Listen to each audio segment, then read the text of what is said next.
우리 가운데서 올려져 가신 날까지 주 예수께서 우리 가운데 출입하실 때에 항상 우리와 함께 다니던 사람 중에 하나를 세워 우리와 더불어 예수께서 부활하심을 증언할 사람이 되게 하여라 하리라 하거늘. 그들이 두 사람을 내세우니 하나는 바사바라고도 하고 별명은 유수도라고 하는 요셉이요 하나는 마띠아라. 그들이 기도하여 이르되 무사람의 마음을 아시는 주여, 이 두 사람 중에 누가 주님께 택하신 바 되어 봉사와 및 사도의 직무를 대신할 자인지를 보시옵소서. 유다는 이 직무를 버리고 제 곳으로 갔나이다 하고 제비포가 마띠아를 얻으니 그가 11사도의 수에 들어가니라.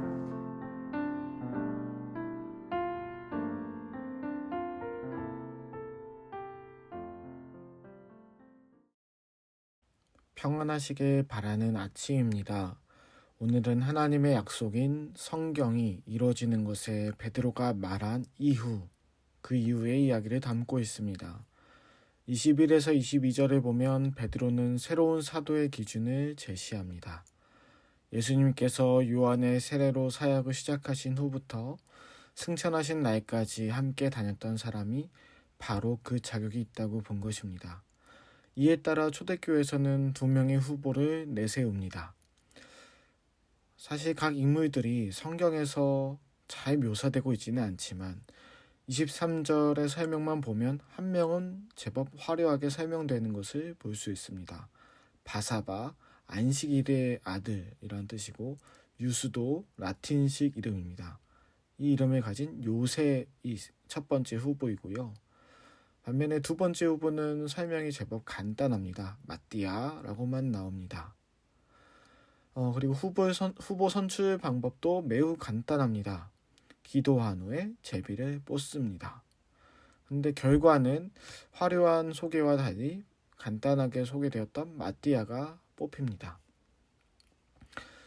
자, 여기까지만 보면 오늘 본문은 어찌 보면 너무나도 간단하게 가룟 유다의 공백을 메꿀 수 있는 사도가 뽑힌 것처럼 보일지도 모릅니다. 그러나 화요일부터의 흐름을 따라온 분들은 알죠. 여기까지의 과정은 곧바로 이루어진 게 아닙니다. 이 사람들은 먼저 기도를 시작하였고요. 기도하다가 하나님의 말씀이 이루어지는 것에 주목하는 말씀에 집중하였고요. 이후에야 자신들이 마음 한켠에 늘 있던 고민, 가룟 유다의 공백 문제를 처리하게 되었습니다. 그냥 무슨 일 있다고 바로 사람들 모아서 한 게 아니라 기도하고 말씀에 집중하고 그 후에 처리한 겁니다. 이렇게 말씀과 기도가 선행되는 과정은 필요합니다. 우리는 기도를 하고 말씀을 통해 하나님의 뜻을 발견하고 이제 본격적인 행동도 하게 되는 겁니다. 베드로는 말씀에 대한 집중을 한 이후에야 공동체의 참여를 유도한 겁니다. 물론 이러한 공동체의 참여, 공동체의 행동에 있어서도 기도는 늘 있었습니다. 이 의도적으로 한 건지는 몰라도 이 두 후보에 대한 소개가 좀 다릅니다. 한 명은 무려 3가지 이름으로 소개가 되었고 한 명은 1가지 뿐입니다. 하지만 초대교회 사람들은 화려한 이름 혹은 그냥 간단한 이름 이런 걸로 사람을 나눠서 뽑지 않았습니다. 초대교회 사람들은 뽑기를 하기 전 먼저 기도를 하였습니다. 본문 또한 제비뽑기가 어떻게 진행되었나, 누가 어떻게 써서 어떻게 뽑았다 이런 과정보다는 이 사람들이 한 기도의 내용에 더 신경 써서 묘사합니다. 인간을 아시는 하나님께 구하는 기도가 더 중요하게 나와요. 오늘날 교회 내에서도 어떤 일을 처리함에 있어서 사람들이 모두 합하여 움직이는 모습은 매우 바람직한 것입니다. 실제로 처리해야 될 일도 많습니다. 그러나 교회는 인간의 지혜로만 움직이는 곳이 아닙니다. 무슨 일 하나하나 할 때마다 기도하기가 현실적으로는 어려울지라도 하나님께 뜻을 묻고 일하시는 하나님을 생각하는 겸손한 마음으로 당면한 과제들을 처리해 나가는 곳이 교회입니다. 다양한 이름을 가진 요셉보다 마띠아를 하나님께서 원하신 것처럼 우리의 사역의 기도라는 중요한 과정을 놓치지 않기를 원합니다. 하나님을 경외하는 겸손함을 놓치지 않기 원합니다. 만약 이런 것을 놓친다면 우리의 사역이 하나님의 사역보다는 우리 자신만을 위한 사역이 될 것입니다. 자, 이제 조금 더 개인적으로 적용해 보겠습니다. 한 주의 삶이라는 단위로 한번 살펴보겠습니다. 주일 하루를 우리는 기도와 말씀이라는 공동체원들과의 예배 속에서 그 말씀과 은혜 안에서 푹 잠겨 보냅니다. 그렇다면 주일 이후의 삶들은 어떻게 보내야 될까요? 우리의 그러한 한 주 삶 속에서도 기도의 시간이 필요합니다. 하나님께 기도하고 물어보고 겸손히 하나님의 인도하심을 바라는 삶이 되어야 합니다. 이것을 다소 단축해서 하루의 삶의 단위로도 보겠습니다. 오늘 지금도 말씀 앞에 나왔습니다. 기도로서 하루를 시작합니다.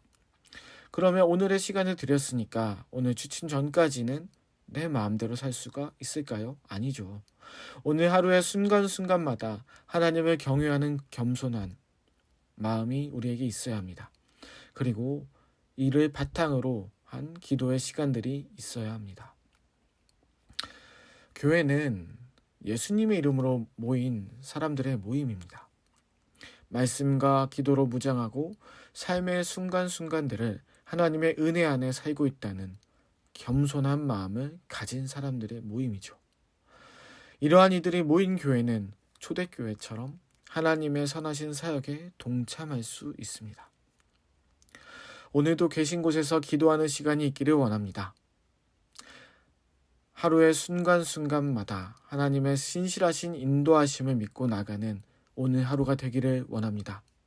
바쁘신 중에도 다양한 생각들이 내 마음과 내 생각에 지배할지라도 하나님의 선하심을 기도해 보세요. 반드시 이뤄주실 것입니다. 반드시 보호하시고 지켜주실 것입니다.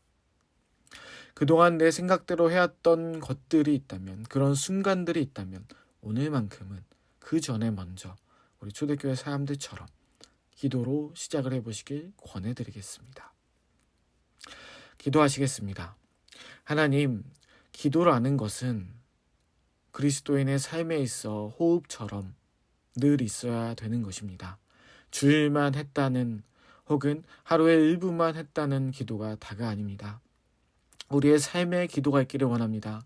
삶의 순간들마다 하나님을 향한 기도가, 하나님께서 깨닫게 하시는 것에 대한 감사의 기도가, 때로는 우리의 부족함에 대한 용서의 기도가, 회개의 기도가, 도우심을 구하는 간구의 기도가 우리의 삶 구석구석에 자리 잡게 하여 주시옵소서.